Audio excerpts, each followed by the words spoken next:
বিয়ের আগে শখের বশে কত কিছুই না পাগলামি করতাম।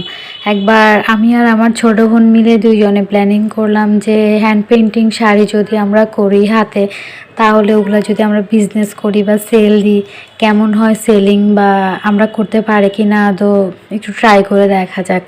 তো এই হিসেবে প্রায় আমি পুঁজি করে একসাথে 4-5টা শাড়ি তো আনলাম, একদম কটনের মধ্যে সুতি। বাট এটার হ্যান্ড পেইন্টিং যখন শুরু করলাম, এটা যে এত টাফ একটা কাজ আমার জানা নাই। তখন হাতে সব কিছু পেইন্টিং করতাম, তো প্রায় আমাদের একটা শাড়িতে অনেক সময় লাগছিল আর অনেক কষ্ট হয়ে গেছিলো, যার কারণে আমরা এটা আর কন্টিনিউ করি নাই। তবে মাসাল্লাহ শাড়ি দুইটাই কিন্তু খুবই সুন্দর হয়েছে। তো পেস্ট কালার শাড়িটা আমার বড় বোন রেখে দিছে, আর এই ইয়েলো কালার শাড়িটা আমার কাছে এখনও আছে। তো তোমাদের কার কাছে আমার এই হ্যান্ড পেইন্টিং শাড়িটা কেমন লাগছে অবশ্যই জানাবা।